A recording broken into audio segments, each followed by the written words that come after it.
There are few universal truths in this world. Water is wet, the sky is blue, and Karens will find a way to make your day worse just by existing.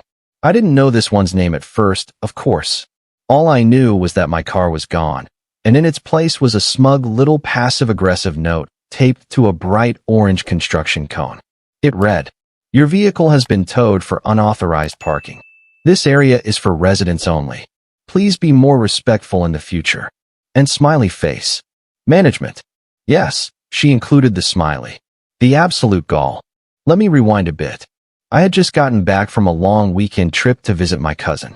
I'm a 28-year-old graphic designer, working remote and minding my own business. I live in a mid-sized city in a building that I own.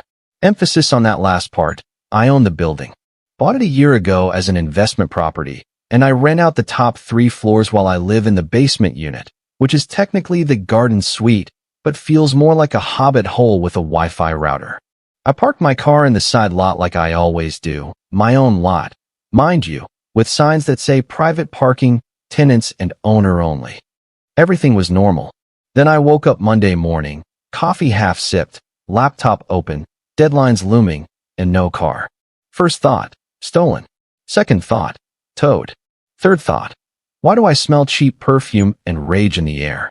I checked the security camera footage, perks of owning the place, and lo and behold, at 11:23 p.m. the night before, a platinum blonde hurricane in Lululemon joggers and a rhinestone hoodie. Karen marched out of apartment 3B, phone glued to her face, scanned my car with disgust, and made a call. 15 minutes later, a tow truck rolled up like it was summoned from the depths of petty hell. She even stood there arms crossed while they hauled off my car, nodding in approval like she just personally solved world hunger. I kid you not, she waved to the driver. So now I'm standing in my pajamas, holding a cone like an idiot, and trying to calculate the level of emotional damage necessary to justify what I'm planning. Spoiler, I'm not the bigger person. I never claimed to be. I called the towing company. They were quick to point me to the tenant who requested removal of unauthorized vehicles. Apparently, she said I was a random stranger who's been illegally using resident spots. Right, the resident spots on my own property. Now, at this point you're probably wondering, why didn't she recognize me? Why would she do this if I'm the landlord? Simple. I don't interact with my tenants unless absolutely necessary. I use a management company for day-to-day stuff. Rent payments, maintenance requests, repairs, it's all handled through a third party. Most tenants probably think I live in another city entirely. Karen included. She moved in about 3 months ago. Didn't attend the walkthrough. Communicated exclusively via email. Complained about the color of the fridge. Twice. Her emails came with the kind of passive aggression that leaves a paper cut on your soul. Just a thought. Maybe someone should explain to the trash collectors that bins shouldn't be left crooked? Any chance someone could check why the hallway light flickers? It's like a haunted house in here. I wish I was exaggerating. Anyway, I went down to the tow yard, paid the $240 storage fee, and got my car back. While I waited, I drafted a plan, not to yell, not to scream, but to calmly and surgically dismantle the fake authority Karen had appointed herself. But first, I needed more data. I went back to the footage. She wasn't just a one-time offender. She had a routine. Every night between 10 and midnight, Karen did a perimeter check of the parking lot like some kind of suburban Batman. Clipboard and all. She'd even left warning notes on 2 other cars last week, both belonging to guests of other tenants. She wasn't management. She wasn't HOA. She was just a very bored Karen with a power complex and too much time on her hands. And then I saw something that made me snort coffee through my nose. In the footage from last Thursday, she walked out to the lot, saw my car, paused, and then took a picture of it with her phone. She zoomed in on the license plate like she was gathering evidence for an FBI sting. Then she texted someone, then smiled. Now I was mad, but not just regular mad. I was prepare a binder of legal receipts mad. So I checked her lease. Guess whose name was on it? Mine. And guess what clause I added to every tenant's contract? Parking violations must be reported to management or the property owner directly. Tenants are not authorized to contact third-party services regarding vehicle removal without written permission. Guess who just violated her lease? Next move, I called the property manager. Told them I'd be handling this one personally. And then I waited. I didn't confront her right away. No, that would be too easy. Karen needed time to marinate in her false sense of victory. I wanted her at peak smug before I pulled the rug out from under her. So, I did what any petty genius would do. I repainted my parking spot overnight. Bright white lettering. Giant, bold font. Reserved, owner. And just underneath, for good measure, unauthorized towing equal lease violation. And smiley face. Same smiley. Petty symmetry. Next morning, I parked like a king in my freshly marked spot, then went upstairs to drop a copy of her lease violation notice in her mailbox. Highlighted the clause.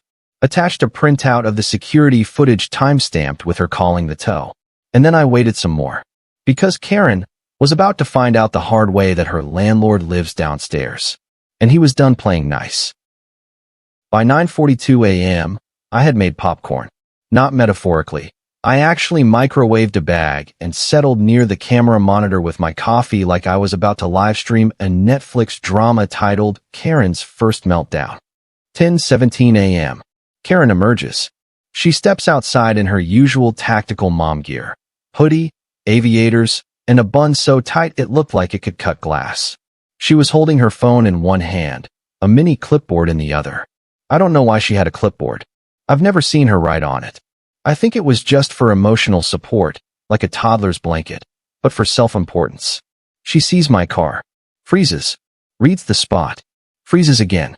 The mental gymnastics were visible. I could see her mouth forming a sentence, then stopping. The clipboard twitched. She looked around like someone might leap out of a bush to applaud her authority. Then she squinted at the wording. Reserved, owner. Unauthorized towing equal lease violation. And smiley face. I watched her slowly blink. Twice. Then she whipped out her phone like it owed her money and started texting. Probably the manager. Maybe her friend Susan, who also thinks cinnamon is a spice. I let her have her moment. The confusion. The dread. The sudden, terrifying question. Wait, did I tow my landlord's car? I gave it until noon before I made my move. I walked upstairs, knocked on her door with a casual rhythm, like I was there to borrow sugar. Karen opened the door exactly like you'd expect, fast, sharp, and with a face that said, "You're interrupting my very important yoga Pilates fusion." She looked me up and down, paused. "Can I help you?" she asked, voice neutral but already defensive. "Oh hey," I said, doing my best friendly lady voice. "Just wanted to follow up on a vehicle issue from the other night. Mind if I come in for a sec?" That startled her. She stepped aside mechanically. The apartment was exactly as beige as I expected, decorated like a Pinterest board threw up. Scented candles, mason jars, motivational quotes in glitter script. One read, "Be the energy you want to attract," which was rich, coming from someone who attracted lawsuits. I sat at the kitchen counter. She hovered awkwardly. So, I began, pulling out a manila folder from my bag like I was about to offer her a free cruise. "Your lease includes a clause about parking authority, which I'm guessing you may not have reviewed." Her face twitched. "What do you mean?" I handed her the clause. Highlighted. Annotated. Cross-referenced. I smiled sweetly. "You towed my car. From my own parking lot. Which you don't have the legal authority to do, per your lease." Silence. Then, "Wait, your car." I nodded. "MHM. Another pause. "You're the landlord." God, the way her voice cracked. Like a record skipping mid-sentence. I swear I could hear glass shatter somewhere behind her eyes. "I am," I said. "I live in the basement unit. Been here over a year. But, I thought, I was told this place was managed by." "It is. I own it. They manage it. I like to keep things simple. Sip of coffee. Lean back. Casual smile. Until people make things complicated." Her expression was a combination of horror, denial, and someone desperately trying to do PR cleanup in their head. "I didn't know. I thought you were just some rando illegally parking?" I offered. She didn't answer. I slid over a printed invoice for the towing fee. "Anyway, here's the bill, $240. You can pay it directly, or I'll deduct it from your deposit. Up to you." "You can't do that," she snapped, voice rising an octave. I raised an eyebrow. I absolutely can. You violated your lease, initiated unauthorized towing, and interfered with another tenant's property, which, again, was mine. Her eyes darted around, like looking for backup that wasn't there. I didn't know it was your car, she muttered. And if it was another tenant's guest? I asked, would you have towed them too? She didn't answer. I checked the cameras. I continued. This wasn't a one-time thing. You've been putting notes on people's windshields, calling tow trucks, harassing visitors. That's not in your job description because you don't have one. Now, I wasn't trying to be cruel. Okay, maybe 40%'s cruel. But Karen needed to hear this. She needed it like a cactus needs sun. Harsh, but vital. She finally spoke, arms folded. Look, I'm just trying to keep the building secure. You're trying to play mall cop without the mall, I replied. You've created a power position that doesn't exist. You don't own the lot. You don't run the building. And unless your clipboard is a legal license, you're just harassing people. I stood up and dusted off my hands theatrically. So, consider this your official notice. No more towing. No more notes. And maybe, just maybe, next time, knock before you call in the cavalry. She said nothing, just stood there, processing the fall of her petty empire. I walked toward the door, paused, and turned back. Oh, and one more thing. She looked up, probably hoping I was about to say it was all a prank. I'll be conducting a full lease compliance review this month, just so we're both clear on boundaries. And with that, I left her there, standing among her inspirational quotes, surrounded by the shattered remnants of imagined authority. But we weren't done yet. Not by a long shot. Because Karen was about to discover what happens when a clipboard queen messes with a creative landlord with too much time and a flair for dramatic justice. After our little chat, I expected Karen to go quiet. Maybe even apologize. You know, accept her L with some grace. Maybe take up a hobby that didn't involve surveillance-level nosiness. But Karen doesn't do grace. She does overcorrection, denial, and, apparently, subtle revenge attempts that are about as subtle as a marching band in a funeral home. Day 1, passive-aggressive silence. Day 2, perfume clouds so thick in the stairwell it felt like walking through chemical warfare. Day 3, the building manager forwarded me a concern she submitted about an unidentified man loitering near the laundry room. It was me. I was changing the dryer lint. So instead of calming down, she was doubling down. That's when I realized Karen didn't just want control. She needed it, like a dietary supplement for her ego. And now that I'd cracked her illusion, she was spiraling. Perfect. Because this was when I started phase 2 of my plan. Let me introduce you to the Community Courtesy Survey. It's a completely made-up document I created using Canva, a dash of sarcasm, and a very official-looking letterhead with my company's logo at the top. It was a 2-page form with questions like, on a scale from 1 to 10, how much does your neighbor's clipboard affect your mental health? Has anyone other than management attempted to enforce parking policy? If yes, how did that make you feel?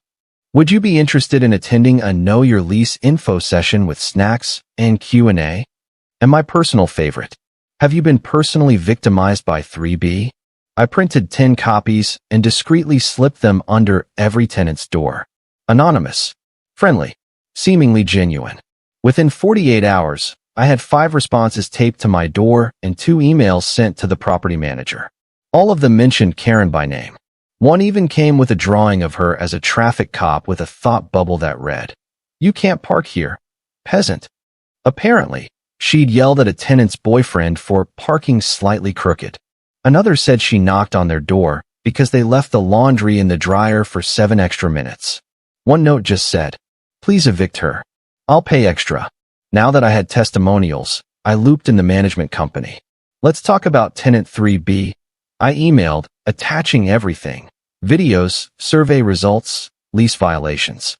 Also attached, a formal notice to cure or quit. In tenant speak, that means shape up or ship out. Karen had 10 days to respond and 30 days to comply, or she was out. Now, the thing about Karen is, she doesn't go quietly.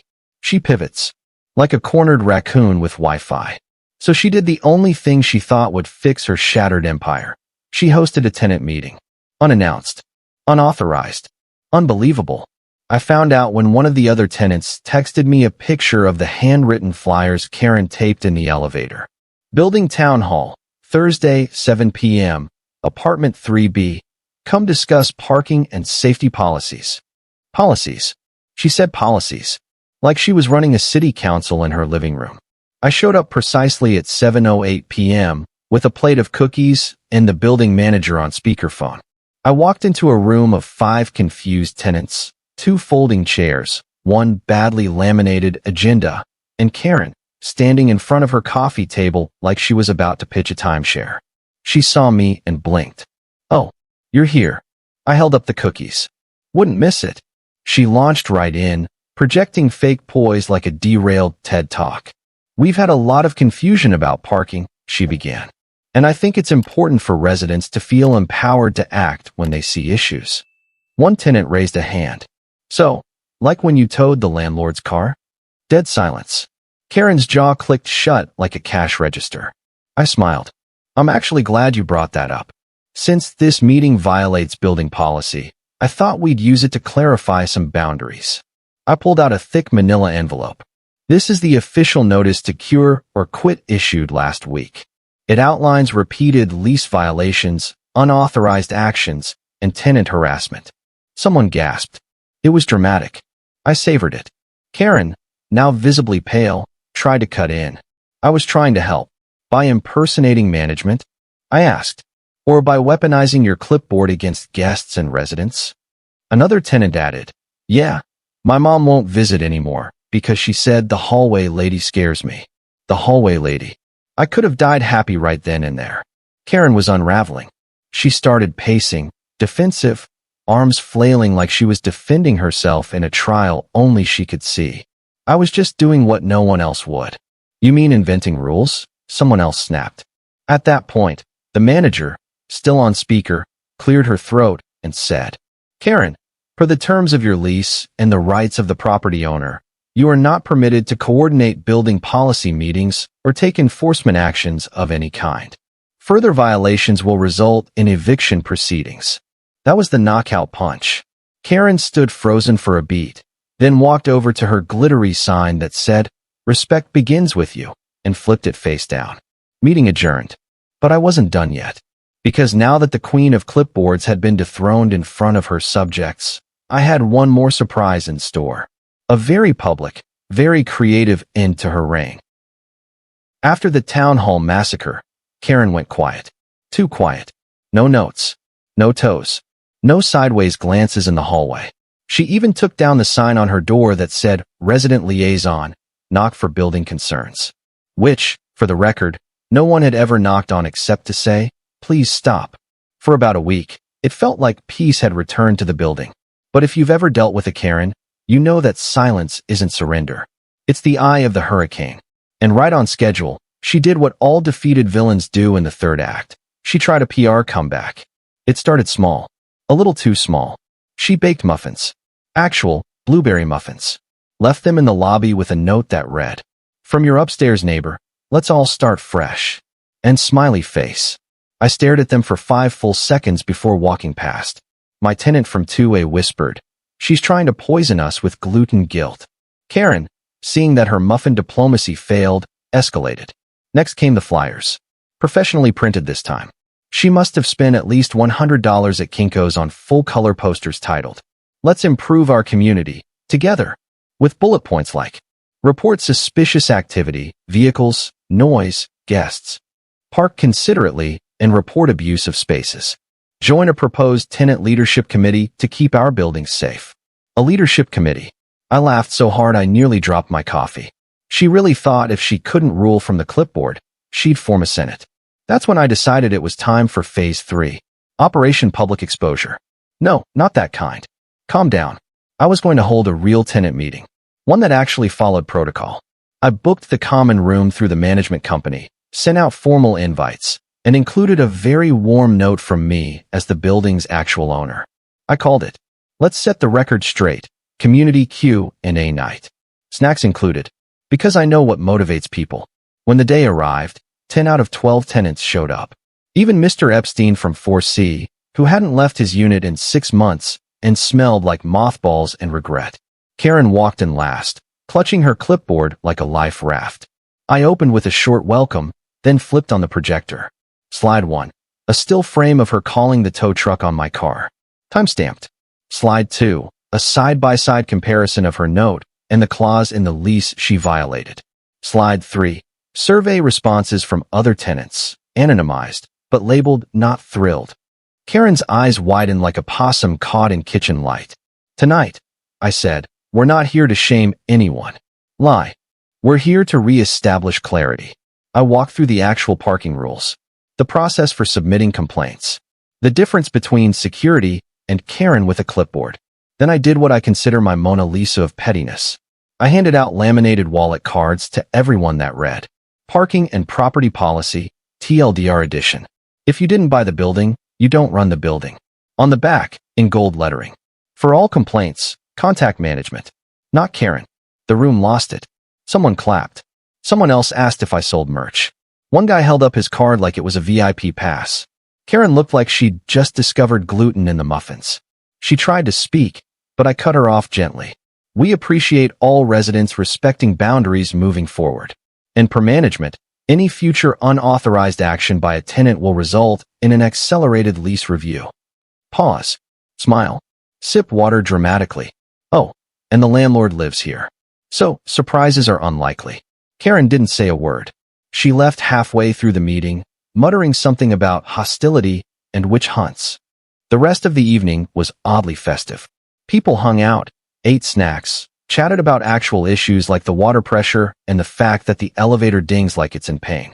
By the next morning, Karen had taken down all her posters. Even the one in the laundry room that said, "Please use fabric softener. We live in a society." And then, the final straw. She filed a complaint against me. To management.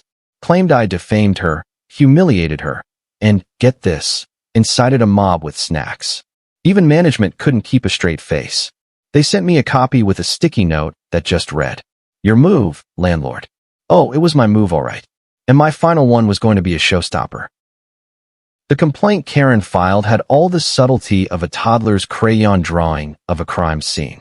She accused me of creating a hostile living environment, turning the tenants against her, and, in my personal favorite entry, weaponizing visual aids.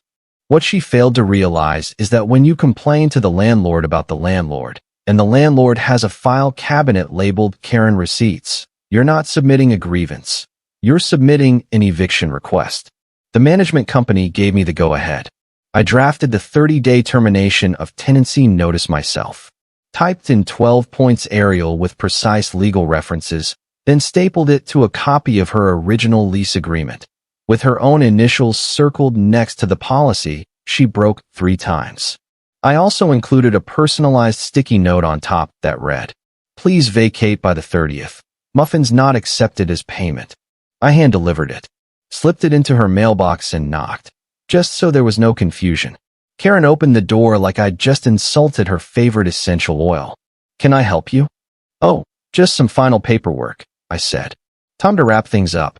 She pulled out the documents, scanned them, then scoffed. "You can't do this." "I can, and I did. This is retaliation." "Nope," I smiled. "It's consequences. You violated your lease repeatedly, towed my car, harassed tenants, held unauthorized meetings, called management to complain about me. And then, instead of apologizing or even pretending to chill, you went full HOA dictator in a building that doesn't have an HOA." Her face was locked in that panicked lip gloss twitch mode. "I'll get a lawyer." "Great," I said. "Have them call me. I'll forward the footage and the muffin notes." She didn't say anything, just stood there like a Sims character stuck in a glitch. I gave a polite little nod, turned, and walked away. I didn't gloat. Okay, maybe I imagined a confetti cannon behind me, but I kept it classy. Mostly. Karen moved out 3 days early. I know this because I saw the U-Haul from my basement window and watched her carry out a framed quote that said, "Don't let anyone dim your sparkle." Too late. She didn't say goodbye. Not to me. Not to the tenants. She just vanished like a chalkboard dream and took her clipboard with her. After she left, I held another tenant meeting, not to discuss rules, but to celebrate. I called it The parking lot liberation party. We had pizza, wine, and someone brought a karaoke machine. Mr. Epstein sang ABBA. It was magical. One of the tenants printed a huge version of my laminated TLDR card and hung it in the lobby like a trophy. Life went back to normal. Visitors parked without fear. No one received vaguely threatening muffin baskets. The hallway no longer smelled like weaponized Bath and Body Works. And me? I kept the footage. I saved every email, every flyer, every note. Not out of bitterness. Out of pride. Because when a clipboard Karen tries to rewrite the rules in a building she doesn't own, she forgets one crucial thing. The landlord always has the final word. And in this case, the final word was evicted. Oh, and one more thing. I had the parking spot professionally repainted again. Bigger, bolder letters this time. Reserved. Owner. Yes, still me. Unauthorized towing equal immediate lease termination. And smile face. People thought it was overkill. But honestly, I just wanted to make sure the next clipboard-wielding ego tripper knew one thing. You can't tow the king from his own castle. Thank you for being with us. Please share in the comments where you are watching from and whether you liked everything, and see you next time.